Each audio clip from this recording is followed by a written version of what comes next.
Olá, sejam todos bem-vindos ao canal Fatos. Hoje iremos contar um pouco sobre a Inquisição da Igreja Católica, tal qual ocasionou a morte de milhares de pessoas durante o século XI ao XV. Então, se você ainda não for inscrito em nosso canal, não se esqueça de inscrever-se para não perder nenhum de nossos conteúdos. Deixe também seu comentário aqui embaixo, dizendo o que gostaria de ver aqui no Fatos.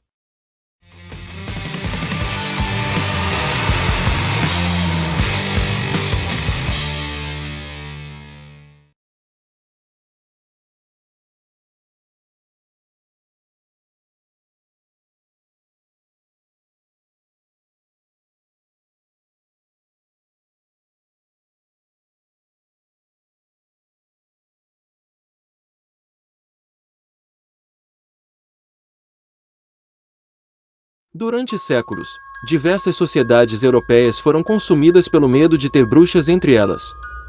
A caça às bruxas, especialmente na Europa Central, resultou no julgamento, tortura e execução de dezenas de milhares de vítimas, das quais cerca de 3/4 eram mulheres. A Santa Inquisição era dirigida pela Igreja Católica Romana e foi criada no século XI, durante a Idade Média. Era uma espécie de tribunal religioso que condenava todos aqueles que eram contra os dogmas pregados pela Igreja Católica ou que eram considerados uma ameaça às doutrinas. Em seu auge nos séculos XIV e XV, estima-se que a Inquisição matou até 100.000 pessoas, entre mulheres, homens e crianças.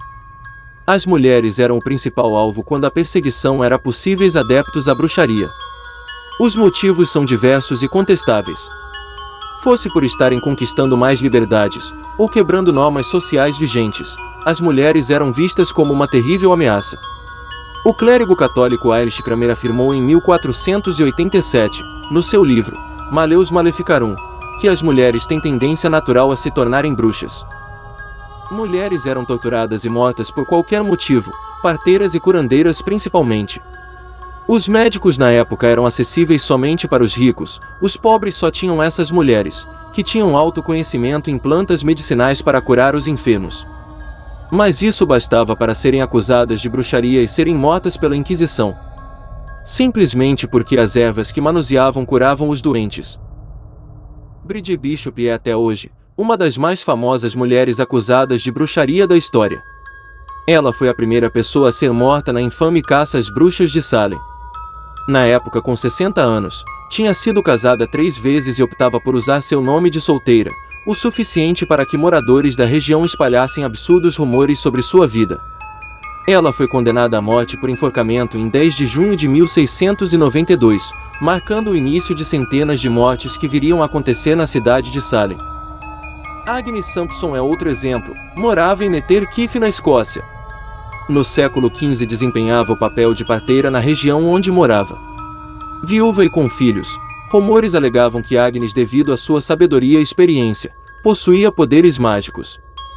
Quando a caça às bruxas se instalou na Escócia, em meados de 1590, Sampson foi uma das mulheres levadas ao palácio do rei James VI, sob a acusação de bruxaria. Inicialmente, a mulher negou que tinha qualquer envolvimento com magia negra. Levaram-na para a masmorra, onde ela foi submetida a brutais sessões de tortura durante dias. Segundo o embaixador inglês, Robert Bovis, a bruxa havia confessado ter tentado lançar feitiços contra o monarca. Sampson foi condenada à morte por bruxaria, e queimada na fogueira em 28 de janeiro de 1591. Durante a Santa Inquisição em toda a Idade Média, a tortura era um recurso utilizado para extrair confissões dos acusados. Diversos métodos de tortura foram desenvolvidos ao longo dos anos, sendo os mais agressivos reservados àqueles que provavelmente seriam condenados à morte. Além de aparelhos mais sofisticados e de alto custo, utilizava-se também instrumentos simples como tesouras, alicates, garras metálicas, que destroçavam seios e mutilavam órgãos genitais, chicotes, instrumentos de carpintaria adaptados, ou apenas barras de ferro aquecidas. Os inquisidores utilizavam-se de diversos recursos para extrair confissões ou comprovar que o acusado era feiticeiro. Segundo registros, as mulheres eram totalmente depiladas pelos torturadores que procuravam um suposto sinal de Satã, que podia ser uma verruga, uma mancha na pele, mamilos excessivamente enrugados. Os mamilos representariam a prova de que a bruxa amamentava os demônios. mas este sinal poderia ser invisível aos olhos dos torturadores. Neste caso, o sinal seria uma parte insensível do corpo, ou uma parte que, se ferida, não verteria sangue. Assim, os torturadores espetavam todo o corpo da vítima usando pregos e lâminas, à procura do suposto sinal. De uma forma geral, as execuções eram realizadas em praças públicas e tornava-se um evento onde nobres e plebeus deliciavam-se com a súplica dos torturados e, consequentemente, a sua execução. A seguir mostraremos alguns dos métodos de tortura e execução utilizados pelos inquisitores. Roda de despedaçamento, uma roda onde o acusado é amarrado na parte externa. Abaixo da roda há uma bandeja metálica na qual ficavam depositadas as brasas. À medida que a roda se movimentava em torno do próprio eixo, o acusado era queimado pelo calor produzido pelas brasas. Algumas vezes, as brasas eram substituídas por agulhas metálicas. Dama de ferro. A dama de ferro é uma espécie de sarcófago com espinhos metálicos na face interna das portas. Estes espinhos não atingiam os órgãos vitais da vítima, mas feriam gravemente. Mesmo sendo um método de tortura, era comum que as vítimas fossem deixadas lá por vários dias, até que morressem. A primeira referência confiável de uma execução com a dama de ferro data de 14 de agosto de 1515. A vítima era um falsificador de moedas. Berço de Judas, peça metálica em forma de pirâmide sustentada por hastes. A vítima, sustentada por correntes, é colocada sentada sobre a ponta da pirâmide. O afrouxamento gradual ou brusco da corrente manejada pelo executor fazia com que o peso do corpo pressionasse e ferisse o ânus, a vagina, cóccix ou o saco escrotal. Pera, instrumento metálico em formato semelhante à fruta. O instrumento era introduzido na boca, ânus ou vagina da vítima e expandia-se gradativamente. Era usada para punir, principalmente, os condenados por adultério, homossexualismo, incesto ou relação sexual com Satã. Guilhotina. Inventada por Ignace Guillotine, a guilhotina é um dos mecanismos mais conhecidos e usados para execuções. A lâmina, presa por uma corda e apoiada entre dois troncos verticais, descia violentamente decapitando o condenado. O serrote. Usada principalmente para punir homossexuais, o serrote era uma das formas mais cruéis de execução.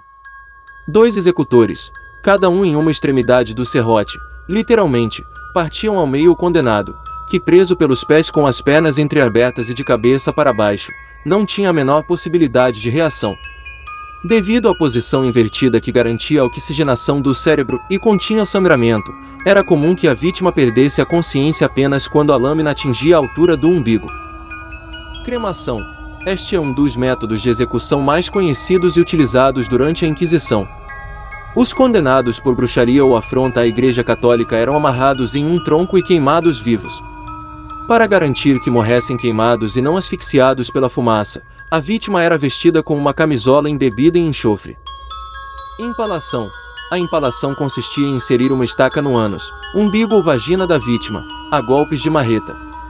Neste método, a vítima podia ser posta sentada sobre a estaca ou com a cabeça para baixo, de modo que a estaca penetrasse nas entranhas da vítima, com o peso do próprio corpo, fosse lentamente perfurando os órgãos internos. Neste caso, dependendo da resistência física do condenado e do comprimento da estaca, a agonia se estendia por horas. Esse foi nosso vídeo contando um pouco sobre os ocorridos durante a Santa Inquisição da Igreja Católica.